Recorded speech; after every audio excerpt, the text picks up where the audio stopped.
दूसरा कुछ फैक्ट्री के लिए हमारे बीच एक फैक्ट्री हम लगाने के लिए दोनों लोग से एक सहमति हुई थी।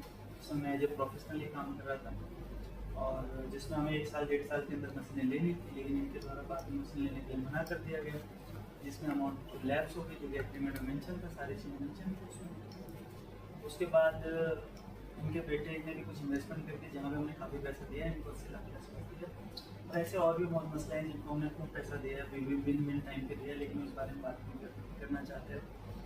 और इसलिए बस एक प्रेस कॉन्फ्रेंस करने पहले ये फाइनेंशियल फ्रॉड में गए, वहाँ पे वो हुई, जांच हुई।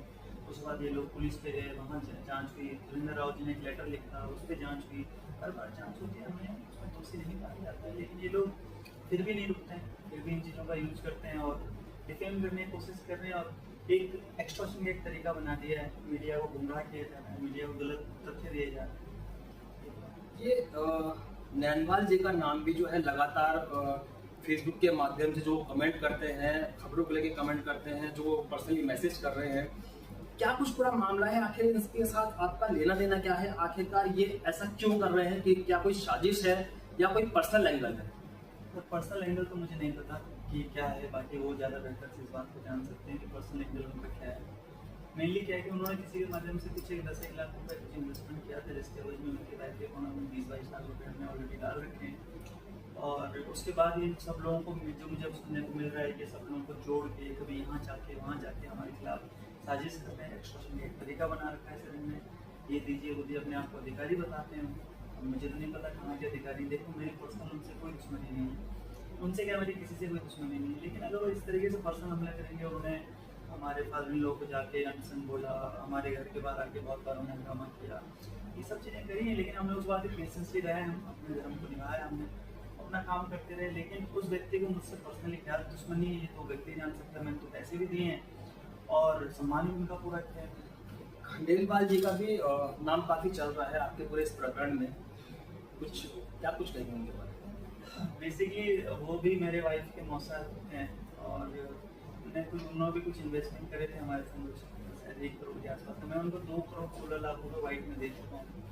उसके बाद उन्होंने 156(3) का मुकदमा डाल दिया कोर्ट में, जिसमें कोर्ट ने वो मुकदमा नहीं लिया, खारिज कर दी उनकी पेटिशन वहीं पे।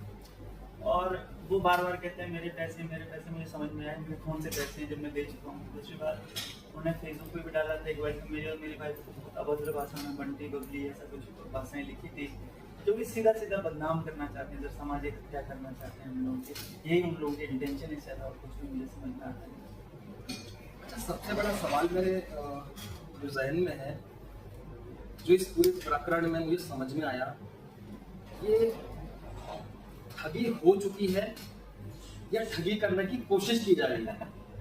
सर ठगी तो नहीं हुई है, पर हाँ ठगी करने की कोशिश जरूर हो रही है। ठगी एक सर अलग शब्द है, एक रंगदारी चल रही है। ठगी नहीं, ये रंगदारी है। ठगी बिल्कुल एक अलग चीज़ होती है। और ठगना किसी को, तुम जाके किसी की दौलत ले लो, तुमसे ठग लेते हो, लेकिन तुम जाके किसी का सुख चैन सब कुछ ले लेते हो, रंगदारी कहते हैं। यहाँ रंगदारी चलती है और ये लोग काफ़ी कामयाब होने की कोशिश कर रहे हैं इसमें। लेकिन मैं आपके माध्यम से कहना भी चाहता हूँ कि कोई कितना भी कोशिश करे, being citizen of this nation, मैं ऐसे किसी भी मामले में ना कोई पैसा नहीं दूंगा, ना ही कोई अपना टाइम दूंगा। क्यों? जो सच है वो उजागर आएगा, आया भी है, आगे भी आता रहेगा। जब जब मुझे ज़रूरत होगी मैं आप लोगों से मिलूंगा, मैं मीडिया के सामने बात रखूँगा, कोर्ट के सामने बात रखूँगा। देखिए, मुझे भारत की कानून व्यवस्था, मुझे अपने कोर्ट पे बहुत भरोसा है, अपने न्यायाधीशों पे बहुत भरोसा है कि वो चीज़ें फैक्ट के आधार पर बातें होती हैं। ये लोग बिना फैक्ट की बातें करते हैं जिसका कोई आधार नहीं। अच्छा, थोड़ा सा आगे बढ़ते हैं और राकेश चंद्र बहुगुणा जी द्वारा जब एक प्रेस कॉन्फ्रेंस का प्रेस क्लब में आयोजन किया गया, उसमें मेरे ख्याल से कुछ चुनिंदा पत्रकार थे, ज़्यादा नहीं थे, और जिन्होंने भी खबर चलाई है उनसे उन्होंने तथ्य पूरी वीडियो में नहीं मांगे। और उसका सबसे बड़ा कारण यह रहा कि सामने वाले जो राकेश चंद्र बहुगुणा जी हैं वो बोलते रहे, आपकी फैमिली पे भी हमला करते रहे और आपकी पत्नी को लेकर भी उन्होंने जो है कई बातें कही कि भाई रावत हैं, चमोली है, इस तरीके से मतलब उन्होंने पूरा मुद्दा जो है ऐसा घुमा दिया जो जातिवाद में कन्वर्ट हो सकता था, कहीं ना कहीं अगर मीडिया कुछ इस तरह गुमराह कर रहे थे, क्या कुछ कहेंगे पूरे मामले में? सर, जो उन्होंने कहा वो उनकी मानसिकता, उनका व्यवहार और उनकी सीख है। वो कितना गलत बोल सकते थे उन्होंने बोला, और मैं कुछ नहीं बोलना चाहूँगा इस विषय में, क्योंकि ये मेरे अगर मैं इस बारे में कुछ बोलूँ और मैं कुछ गलत बोल दूँ तो ये मेरी जो मैं विचारधारा से जिससे आया हूँ, जो मेरी अपनी विचारधारा है, उसका असम्मान होगा, उसका निरादर होगा अगर हम इस बारे में बोलूँ। देखो, उन्होंने जो बोला उन्होंने अपनी वो दिखाई, उन्होंने अपना दिखाया कि वो क्या कर सकते हैं, कितना नीचे गिर सकते हैं। वाइफ, फैमिली, कास्टिज्म, सर ये बहुत सेंसिटिव मुद्दे हैं। इन मुद्दों पर ऐसे पब्लिकली आके चर्चा करना और ये सोचना है कि इस वजह से इससे उनको कोई रिजल्ट मिलेगा, सर ये उनकी, मैं उनकी सोच पे सवाल उठाता हूँ यहाँ कि किस तरीके की सोच है किसी व्यक्ति की जो इस तरीके पर्सन, ठीक है कोई मामला है, कोई आपको लगता है कि उनके हिसाब से कोई व्यू अलग है, तो जाके बात कर सकते हैं हमसे। बात करने के लिए सारे दरवाजे हमें खुला रहते हैं। लेकिन जब आप कानून का रूप ले चुके हो, जब आप एप्लीकेशन ले रहे हो, जब आप सारे चेंज कर रहे हो, तो उसका बातचीत का जरिया बसता है नहीं। ये कैसा, आपसे मैं सवाल करता हूँ, ये कैसा यहाँ पे चीज़ें चल रही हैं कि हम जी वो कानून में गए, कानून हमारे अकाउंट सीज करे, हम आपको एविडेंस देते हैं, चीज़ें ठीक निकलती हैं, उसके बाद जी नहीं, अब हम राजनीतिक लोगों का सहयोग करेंगे, राजनीतिक लोगों का सहयोग करके हमारे खिलाफ चीज़ें की जाती हैं, उसकी जांच होती है, उसमें हम निष्पक्ष पाए जाते हैं, और जब तब भी कुछ नहीं होता है तो जी हम प्रेस कॉन्फ्रेंस करते हैं। अब आप देखिए, समझदार ये सब चीज़ें क्यों हो रही हैं, क्या हो रही हैं, इससे क्या कोई, वो कह रहे हैं कि अगर पैसे नहीं लिए जा सकते इस व्यक्ति से, उसको सामाजिक हत्या तो इससे करी चाहिए। हमारी शादी किसी से भी हो, इससे किसी का क्या लेना देना।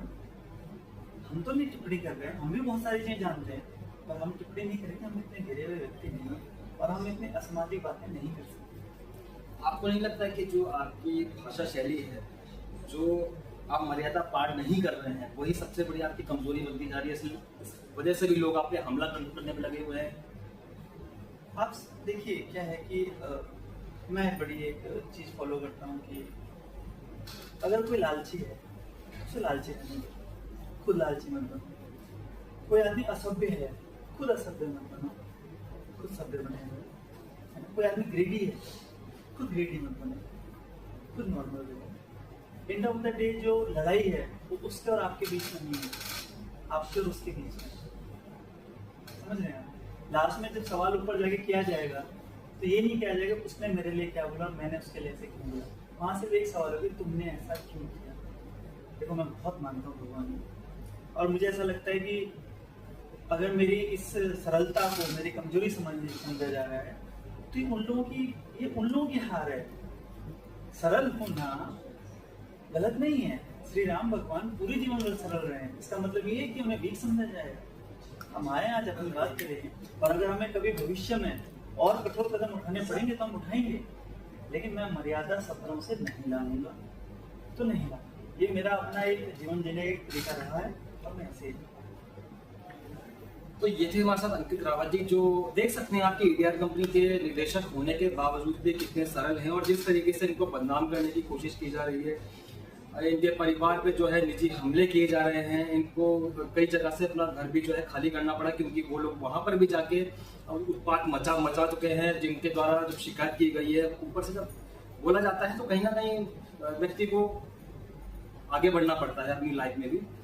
अब सबसे बड़ा सवाल ये है कि ये तो आने वाला वक्त ही बताएगा कि ये पूरा प्रकरण किस ओर जाएगा, क्योंकि सबसे पहले जो प्रेस कॉन्फ्रेंस करी थी वो राकेश चंद्र बहुगुणा जी द्वारा की गई थी, इसमें सभी तरह के आरोप लगाए गए। लेकिन आज जो प्रेस कॉन्फ्रेंस की गई है अंकित रावत जी द्वारा, उसमें सभी सवालों के जवाब मेरे ख्याल से दर्शकों को मिल चुके होंगे, प्रशासन को मिल चुके होंगे, जो आरोप लगा रहे थे उनको भी मिल चुके होंगे, और अगर उसके बाद भी वो संतुष्ट नहीं होते हैं तो सभी के लिए कानूनी दरवाजा उपलब्ध है, वो जा सकते हैं। और कहीं ना कहीं अंकित रावत जी, जो उनको क्लीन चिट भी मिल चुकी है एसएसपी द्वारा, प्रशासन द्वारा जो है, बिल्कुल उसमें कमेंट भी किया गया था, जो खबर थी, जो पीसी थी, लेकिन उस चीज को भी नहीं मान रहा है कोई। तो कहीं ना कहीं अगर हम सोचें, उस सोच को दर्शाता है कि हम किसी की भी नहीं मानेंगे और बदनाम करते रहेंगे, तो सिलसिला चलता रहेगा, ये आने वाला वक्त बताएगा। नमस्कार। Thank you.